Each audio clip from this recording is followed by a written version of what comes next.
नमस्कार दोस्तों, आज हम लोग बात करेंगे पैरालिसिस के बारे में। ये पैरालिसिस क्या है और ये पैरालिसिस क्यों होता है, इसका होने का कारण क्या है और लक्षण क्या है, ये सभी के बारे में जानेंगे। देखिए, पैरालिसिस को हिंदी में लकवा कहा जाता है। पैरालिसिस को ही हम लोग हिंदी में क्या कहते हैं? लकवा कहते हैं। पैरालिसिस में शरीर के मांसपेशियों की ताकत कम हो जाती है। पैरालिसिस में क्या होता है, जब किसी मरीज को पैरालिसिस हो जाता है तो उसका शरीर का जो ताकत है मांसपेशियां का वो कम हो जाती है या उन पर नियंत्रण खत्म हो जाता है या उनका कंट्रोलिंग कम हो जाता है। वो अपना नियंत्रण उस पर नहीं रख पाता है। यह समस्या हल्की भी हो सकती है और गंभीर भी। ये पैरालिसिस जो है ये हल्की भी हो सकती है या गंभीर भी हो सकता है, समझे। चलिए अब बात करेंगे।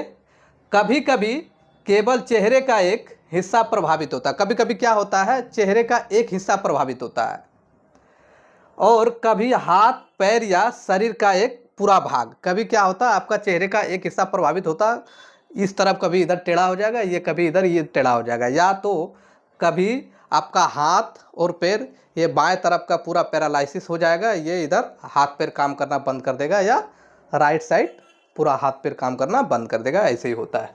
चलिए, क्लियर है। अब बात करेंगे हम लोग ये पैरालिसिस क्या होता है। पैरालिसिस जो है ये क्या होता है, ये देखिए। हमारा शरीर दिमाग, स्पाइनल कॉर्ड और नसों के जरिए काम करता है। हमारा शरीर कैसे काम करता है? दिमाग, स्पाइनल कॉर्ड और नस के जरिए काम करता है। जब दिमाग से मांसपेशियों तक जाने वाले संदेश किसी कारण से रुक जाते हैं, हम लोग का जो दिमाग है, दिमाग से मांसपेशियां तक जो संदेश पहुंचाता है, यहाँ से इधर जब सिग्नल आता है और वो किसी कारणवश रास्ते में रुक जाता है, तब संबंधित अंग ठीक से काम नहीं कर पाते हैं। उस समय क्या होता है, आपका शरीर ठीक से काम नहीं करेगा। इसी कारण लकवा हो सकता है, तब उसी समय लकवा हो जाता है। देखिए, दिमाग आदेश देता है, नसें वह आदेश शरीर तक पहुंचाती है। दिमाग क्या करता है? दिमाग आदेश देता है और वो आदेश को नस पूरा शरीर तक ले जाने में मदद करता है। मांसपेशियों काम करती है, उसके बाद आपका मांसपेशियां मसल काम करती है। अगर इस रास्ते में कहीं भी दिक्कत आ जाए तो पैरालिसिस हो सकता है। अगर यदि इस रास्ते में कहीं पे किसी तरह का रुकावट, प्रॉब्लम हो जाए तो पैरालिसिस हो सकता है। ये देखिए, जैसे यहाँ पे ब्रेन स्ट्रोक हो गया है तो ये जो वेन है, ये जो आर्टरी है, यहाँ पे ब्लॉक हो गया है तो इधर का कुछ सिग्नल इधर नहीं आ पा रहा है और इधर का कुछ इधर नहीं जा पा रहा है। इसी के कारण से पैरालिसिस हो जाता है, शरीर काम करना बंद कर देता है। ये देखिए, यहाँ पे जैसे हुआ है, फट गया है, यहाँ पे फट गया, यहाँ पे फूल गया है, क्लॉट हो गया, जम गया है। चलिए, हाँ, अब बात करेंगे हम लोग पैरालिसिस कितने प्रकार के होते हैं। ये जो पैरालिसिस है ये कितने प्रकार के होते हैं, ये देखिए। शरीर के हिस्से के अनुसार, शरीर का जो हिस्सा है उसके अनुसार, ये देखिए, पहला नंबर है मोनोप्लेजिया। मोनोप्लेजिया में क्या होता है, केवल एक हाथ या एक पैर प्रभावित होता है। इसमें क्या होता है, मोनोप्लेजिया में आपका एक हाथ या एक पैर ही प्रभावित होगा। ये देखिए, जैसे ये पैर, बाकी सब ठीक है, खाली पैर में ही प्रॉब्लम हुआ है। 2 नंबर है हेमीप्लेजिया।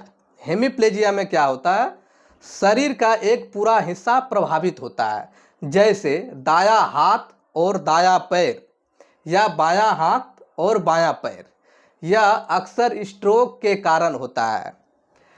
हेमीप्लेजिया में क्या होता है, शरीर का एक भाग यानी आपका इधर बाएं तरफ हाथ और पैर दोनों काम करना बंद कर देगा।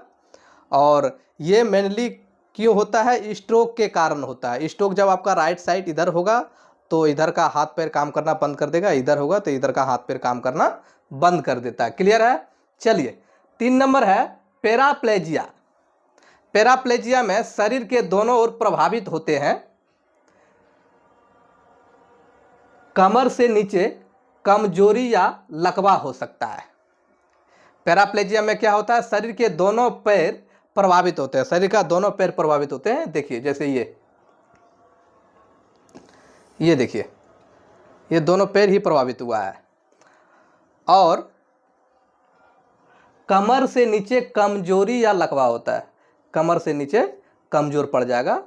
और ये आपका हेमीप्लेजिया में ये देखिए एक तरफ पैरालिसिस हो जाता है। अब 4 नंबर है क्वाड्रीप्लेजिया या टेट्राप्लेजिया। इसमें क्या होता है, दोनों हाथ और दोनों पैर प्रभावित होते हैं, इसमें दोनों हाथ और दोनों पैर प्रभावित होते हैं। ये देखिए,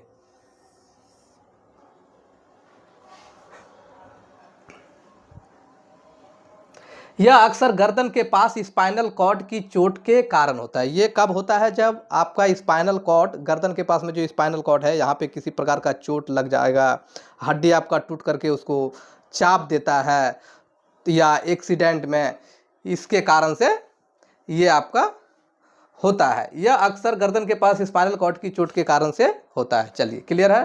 5 नंबर फेशियल पैरालिसिस।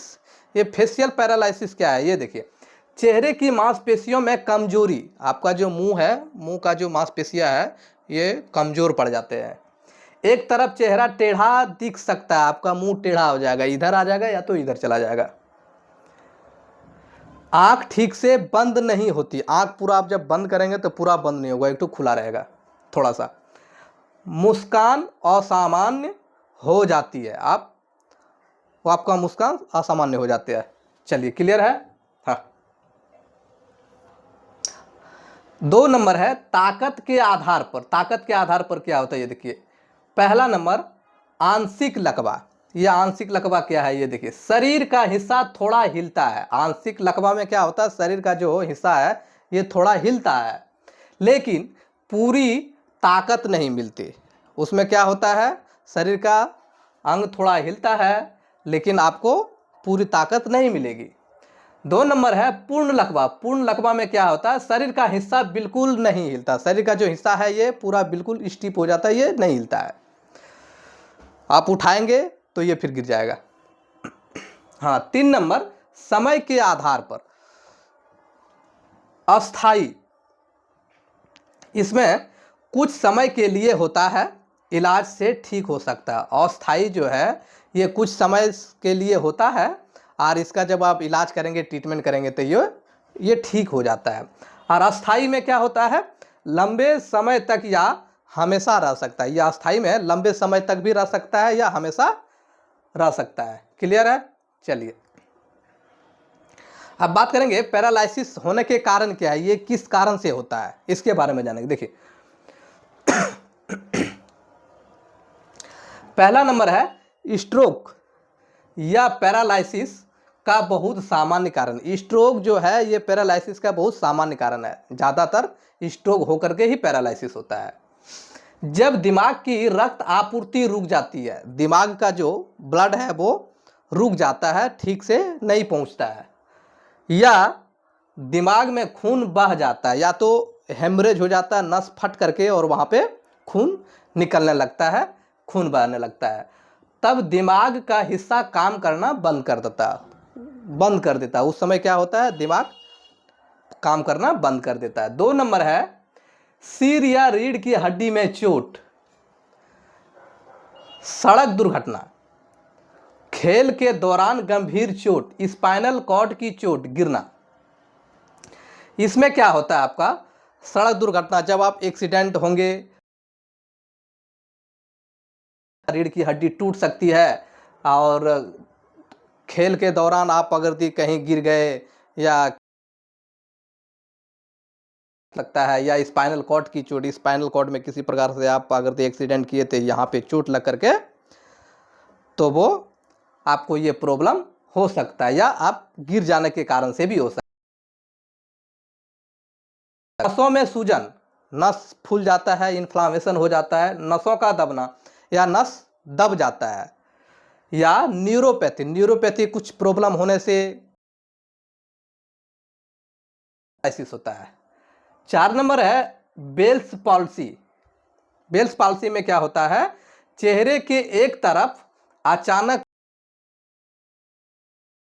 के कारण, इसमें क्या होता है, चेहरे के एक तरफ अचानक कमजोरी लगेगा आपको, और अक्सर चेहरे की नस में सूजन के कारण आपका जो